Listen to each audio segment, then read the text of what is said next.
This week we're reviewing the 2025 Toyota Grand Highlander Hybrid Max. We have it fully loaded with 5 kids, but we got to go to the grocery store. Not only do we need food, but we have friends coming over with 5 kids of their own for a big weekend celebration. So let's get on the road trip. The 360 camera is definitely a welcome addition in such a big vehicle, and we're riding in fully electric, so you know how smooth it can be in Toyota's hybrids. Oh, I said Toyota and triggered the voice activation. Lovely. I believe there's a way you can disable it, but like other things in this car, you can disable it, but the next time you turn the car on, like front cross traffic alert, it turns right back on when you turn the car up. It's a bit frustrating. All right, when you have 362 horsepower on tap, getting the kids from point A to point B is so easy, effortless, smooth. I'm seeing 25.5 miles per gallon this week with this Hybrid Max. I call it like more of a muscle hybrid. So with this hybrid system, 2.4 turbo, and a 6-speed automatic with an electric motor up front. Most of the power is going to the front wheels, but you have quite a large e-axle on the back to give us great grip, great all-wheel drive acceleration, and yeah, it's got more horsepower and grunt than just about everything else out there in its class. All right, fuel economy about 25.5 miles per gallon that I'm seeing this week, but you know, been hauling kids around. It hasn't been an empty cabin by any means. So like the powertrain, it gets an A+ for me. I love this powertrain. Could it get better fuel economy? Yes, but you could always get the standard hybrid, but you're going to give up about 100 horsepower. Or you could just get the non-hybrid, which we'll talk about at the end of this video, because availability becomes an issue with this vehicle and other hybrid Grand Highlanders. Really? Yeah. They're popular? The hybrids are extraordinarily popular. Toyota can't build enough, and there's an excess of the non-hybrid volume. Oh, yeah. So, yeah, we'll talk about that at the end a little bit more. So, Cass, you like big SUVs. You typically prefer them over minivans in terms of styling. The looks of them are cute. The looks, cuter. Yeah. So, what do you think about the Grand Highlander by looking at it as a mom? I think it's like a typical Grand Highlander look to it, which I like. It's aggressive, yet approachable, right? Like, it doesn't look like too masculine, maybe? Yeah, definitely not. And it's a bit macho with the Hybrid Max powertrain because it gives us like a bit of a spoiler up front at the bottom. Oh, yeah, I didn't even notice it. Yeah. I mean, it's only if you know what you're looking for will you notice it. I think it looks better without it on the other trims. Yeah. So, yeah, it looks like a jumbo RAV4. Yeah, which are cute. They're cute. They're fun, right? My parents just bought one. Yeah. They're good cars. Yeah. The RAV4 is getting redesigned this year, and it looks a lot different. Oh. So I wonder if the Grand Highlander will go that new styling route. Right. When this gets refreshed, because it's going to get refreshed in the next couple of years for sure. Right. All right, let's throw this in the turn. I don't like throwing this in the turns, really. It's a bit top heavy still. Yeah. It's long. It doesn't handle great, but when people are getting, if you want a great handling 3-row SUV, go look at the Mazda CX-90 or something. Right, it's a different type of car. This is a muscle car, likes going in straight lines fast. The inside? Oh, Cass, yes. Yeah. Inside of the vehicle, how do you like it? I love the color package or whatever the Portobello. Yeah, it's so classy. It's classy. Yeah. It's kind of this medium brown, like milk chocolate, I would say. Yeah, it's very like Mad Men, like mid-century modern, right? Like. Sure. I don't know what Mad Men is, so. It's like a show. It's a show. Okay. Well, other people will know what you're talking about. Probably, hopefully. I'm sure. I don't know. Do you like the heated and ventilated option seats out here? Love it. Big fan. The seats are comfortable. This middle armrest is a little stiff, but I'm just like, we can just keep going straight. Sure. I don't want to sit at the stoplight. I like the trim too, like this brass or what color is that? Yeah. It's kind of like a brass or bronze. Like a bronze. It's around this sweet. area. It's like a very classy like kitchen palette. It's around this shifter. It's on the steering wheel. I think you only get it on the highest trims. Oh, it's so nice though. So the platinum trim here, it is cool. I like it. And even the plasticky parts are like a little dull, so it's not so bad. It's not super. It's not going to blind Glossy, you. is that like the word? the only glossiness is around the screen, and that's about it. Yeah. So I like the screen too. Don't you love dual screens? Yeah. So like the Android Auto pops up here. So that's what you guys are seeing right now, which you can do it wired as we have plugged in. You can do it wireless as well. It'll do your Apple CarPlay no problem too, because you're an Apple person. Yep. But let's get back to the Toyota menu, and then we have this ridiculous screen that says subscribe to our navigation. Oh, that's right. Subscriptions. This will have Sirius XM. I guess we did listen to music. We listened to Moonbug. Moonbug radio. That's true. We did use it. From Sirius XM. Yeah, and then here's the hybrid energy monitor, which I liked working out. It reminds you of our Prius. Right? Yes. Yep. I don't know. Does the current Prius that we have do this, or was it only my old one? No, both of them did. Both? Okay. Yeah. Now, ironically, our more than decade-old Prius animation looks way nicer than this. This looks really looks basic. A little juvenile. Looks like a small kid put it together with Legos or something. But oh well, it gets the information across. It's whimsy. It's whimsy. Is this our turn? I think yes. so. All right. Brakes. I'm not a big fan of the brakes in here. I'll just say that. The brakes are, well, they're doing fine now because I don't have to stop. But when you're need to shave off speed quick, there's a ton of progression in the pedal. It doesn't ever feel mushy. It feels pretty lifeless, and you do have to put a lot of pressure on this brake pedal to get this big, heavy Hybrid Max SUV to a stop. All right. But it's something I could easily live with. Definitely not like enthusiast grade brake feel. Speaking of feel, Cass, how do you feel about the ride quality? I think you definitely feel the bumps and lumps on the road. Yeah, it definitely falls short of luxury when it comes to ride quality. It's a bit jittery. Yeah, you can feel it all in the time. Motion. All the time. Even like we're on a smooth road. This is really, It's a perfect road, and you feel it through the floor. You feel it through the steering wheel. You feel it through the pedals. It's just bumpy, and it's not like the wheels are too huge. I do have 20s on here, but your best ride quality is going to be like on the LE or XLE models that have I think they have 18-inch wheels, so you have a bigger tire that's going to cushion the ride more. But the Hybrid Max here especially feels stiff. You kind of forget about it. Yeah.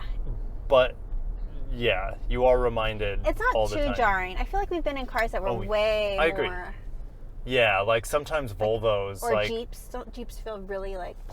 Yeah, I don't remember. Yeah, it's anyway, probably. We've been in more jarring cars. For sure. Like right now, I just love this powertrain. Like this vehicle is really good for Florida because we just have straights, and we don't have to turn this big boat. Hardly ever. That's true. But you and I both prefer light handling vehicles. That's why we like the Odyssey so much. It doesn't feel like a van or anything close. It feels like a sedan. Right. This does not handle. It's not terrible. It's not the same. Yeah, it handles about as well as our 2013 minivan. It feels like. Yes. So, it is what it is. But from an ergonomic perspective, touchscreen's great. Look at all these physical climate control stuff, the buttons, the switches, the knobs. It's really intuitive. That kind of stuff. It's so much easier to use than our Sienna. Screen. Oh, yeah, the Sienna? Our 2013 Sienna has the most confusing. Wow, this Tundra is being a bit aggressive. It's kind of close being a bit aggressive. He's triggered by that Raptor in front of him, and the Raptor's a better truck.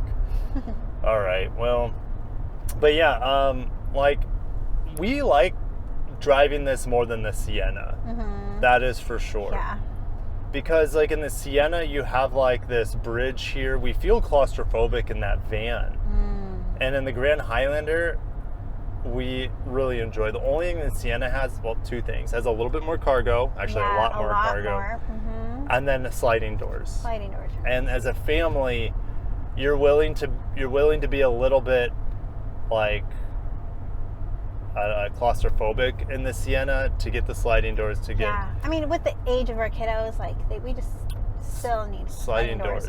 Yeah, as you guys saw in the intro, sliding doors is just so much easier, especially with kid pickup and drop off. Like it's honestly such a luxury. Such a luxury. All right. We do have speaking of luxury, we have digital rearview mirror. I love that. I didn't notice. We have the JBL sound system. I don't know. That's kind of, we have auto folding mirrors, heated steering wheel.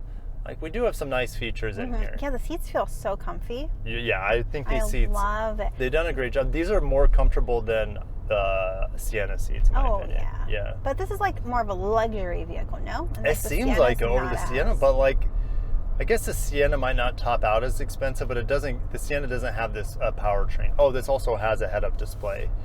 But yeah, the Sienna just doesn't feel nearly, I hate to say, doesn't feel as quality. It doesn't feel as well built. It's more like utilitarian, right? Yeah, it's just 36 miles per gallon, sliding doors, take it or leave it. Right. And Toyota knows they just... Some people value that over more luxury finishes. Yeah, and this powertrain, I feel like the Sienna could really have it as an option because, like, you hardly ever hear the engine. When you do, it sounds good, but in the Sienna, like, you hear that engine a lot. It's very, like, harsh in that hybrid. This hybrid's just so powerful, so smooth, so enjoyable. Getting good fuel economy. It's not as good as the 36, but 26 is still stellar. Oh, there's that Pilot at Trail Sport in the diffused blue. Oh, right love here. That color. Diffused sky blue. Yeah. I'll put a picture on the screen for you guys. It didn't show up on the camera, but it showed up on the digital rearview mirror. Yeah. Grand Highlander doesn't have any that cute of colors, unfortunately. No. Yeah. I think that color would look kind of funny on this. Yeah. If you guys want me to, like, the Pilot's handles a little bit better than this. This it doesn't have a V6 option like the Pilot. It's big. It feels bigger on the inside than the Pilot. I like this vehicle better than the Pilot. The Pilot's just so vanilla. This at least feels like it has some character, which I can't believe I'm saying that for a Toyota because they're very generic typically. But this vehicle is very nice, and it should be for about 62,000 buckaroos. That's a lot of money. This is fully loaded. However, they added a new LE option, I believe, this past year. Which is the new base model. Previously, it was the XLE, and so you can get into this vehicle for about 45,000. Oh, that's more reasonable. Yeah, and I think like that's a really good deal. Mid-40s for a 3-row Grand Highlander. I don't care how base spec it is. You're still going to have like radar cruise control, blind spot monitor. That's nice. Yeah, and you're still going to have a nice torquey turbo 4-cylinder, which is executed quite well in this vehicle. The transmission changes, but I've driven the non-hybrid version of this, and it's quite good. This is rare in a Toyota hybrid for you to have a full battery. I'm not quite sure why. We're not taxing the AC very hard. I think that's the air conditioning is really good too. Air conditioning's really solid in here. Yeah. We have to have good air conditioning here in hot Florida. Right now it's like, it feels like a cold front. It's 82 degrees at 10 a.m. Like, it's not going to stay like this today. But we were enjoying it, and the Grand Highlander is not having to work that AC hard, and so that's why that battery was fully topped off. And that's why our fuel economy keeps going up. I'm up to 26.5, and I started this at 25.5. So nice. Grand Highlander's happy right now. The hybrid system's happy. The kids are happy. Kids, are you comfortable? Yeah. Abe's not throwing a fit, so... Oh, he's sleeping. So the bumpiness put him to sleep. The bumpy ride put Abe to sleep. That's great. Hey, so that's a win. I guess a double-edged sword. I know. It's bumpy for the passengers, but it's good for rocking babies to sleep. There you go. There you go. And speaking of babies, like, the third row is huge. With 3 seats across. They have top-down vents. They have USB-Cs back there. Nice. It's easy for them to get back there because we have the captain's chairs. Ooh. But you can get this in an 8-seat configuration. Okay. Which, we're done having kids, so we won't need that. The 8th seat. 7 seats is great. Are you going to just do a U-turn then? Oh, shoot. I totally forgot. I passed Sam's Club. It's okay. Do you want to do Trader Joe's then come back to Sam's Club? Maybe. I don't know. We'll figure it out. Okay. I'll just go this way and then turn in. Okay. Yeah, I missed my turn, Gigi girl. No, there's a different way to get into Sam's Club, Yeah. luckily. Not sponsored, hashtag.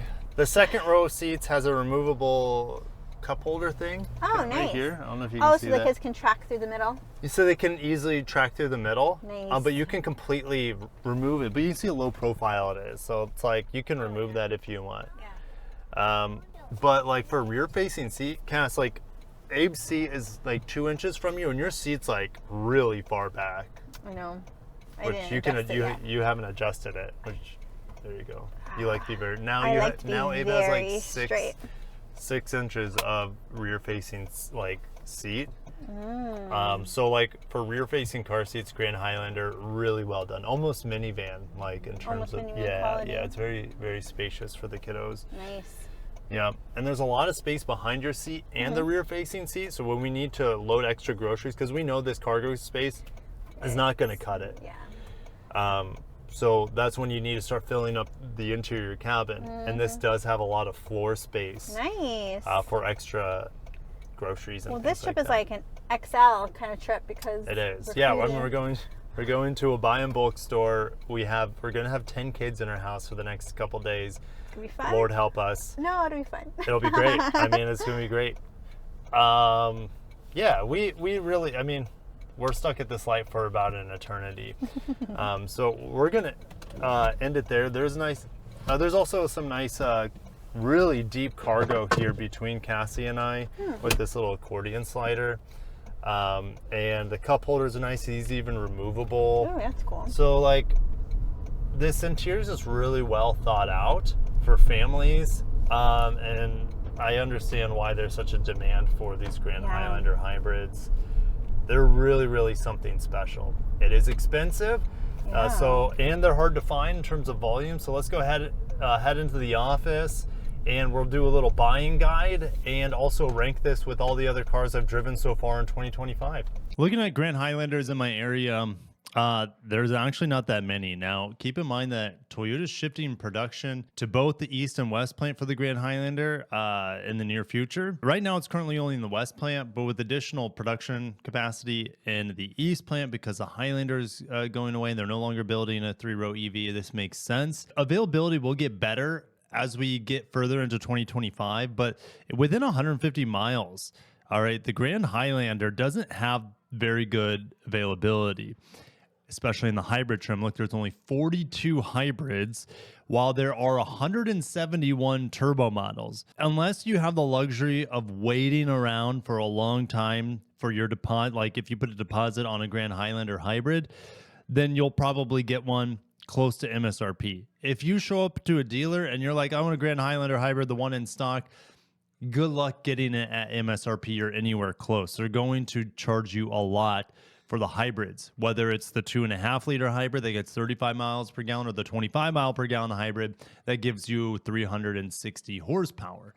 Both of them are going to be very difficult to find. Doesn't mean you shouldn't try, but you're going to be able to get deals on the standard Grand Highlander more than likely with the turbo.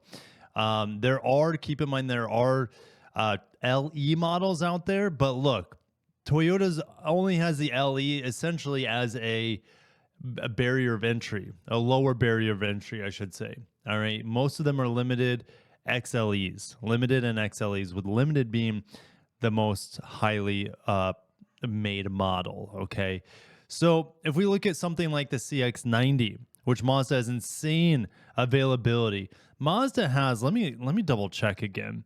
Essentially, there are 210 Grand Highlanders in my area, and you look at the CX-90, which is more fun to drive, offers just a more enjoyable experience, I think, from a driver's aspect, but it's not as big. All right, there are about 800. All right, so there's 7 to 8 times the availability of a CX-90, and it is a better vehicle, in my opinion, assuming you don't need all the space that the Grand Highlander offers. Okay, so the Mazda CX-90 also comes in at a better price point. Look, we're seeing big discounts on this vehicle, massive, under $40,000 for a base CX-90. That is insane. And you can also, like, here's the thing, If you want a hybrid, get the plug-in hybrid CX-90 instead of fishing around for a Grand Highlander Hybrid Max or standard hybrid. It's not quite as efficient, but you can get a ton of your work done. I want to say I was getting 28 miles or something like that, 28 to 30 miles of fully electric range. And then it turns into a 25 to 30 mile per gallon hybrid after you run out of electric range. So it's still pretty efficient. It's fun to drive. It's still sporty. And it handles better. And the ride quality, I would say, is a little bit better than the Grand Highlander. All right. So if we look at something like the plug-in hybrid, get them for 55, 57K. Still pretty expensive. Is that the lowest price I see on the plug-in hybrids? They have a lot of them. They need to move these. So I'm surprised. Okay, here we go. Here's an entry-level preferred. 44K. Look at the big price drops we're seeing on the CX-90 plug-in hybrid. And what about the Lexus TX? Well, again, if I'm looking at the Grand Highlander hybrid models, okay, that are not going to have any discount whatsoever. All right, hybrids are about $50,000. Hybrid Maxes, guys, are over $60,000 typically. So if I look at the Lexus TX, it's about a 10 grand premium over the Hybrid Max Grand Highlander. It offers a way better ride quality, but outside of that, it looks uglier. And yes, rear wheel steering is nice on these now. It is a better vehicle, but like, is it 10 grand better?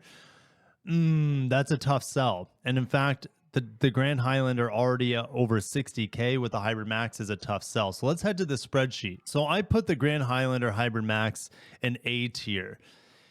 Toyota does just about everything right here. Ride quality could be better. Pricing and availability could be better, but it is a really, really solid vehicle. And the only thing holding it back, I guess, is availability. It is a better vehicle than just about all of its rivals. However, if you're looking for a deal in this segment that has electrification, or hybrid electrification, not fully electric, look at the CX-90. It offers a much more fun and engaging drive experience. It has a nicer interior. The quality is better on the interior. And the inline six and the plug-in hybrids are also just incredible powertrains. And the availability on them is through the roof. Thank you guys for watching. Let me know what you think of the Grand Highlander Hybrid Max. And I know a few of you own them already and have nothing but really good things to say for the most part about them. So have a great day. Stay tuned for more Toyota news. I will be driving the new RAV4 later this year. So stay tuned for that as well. Have a great day and peace.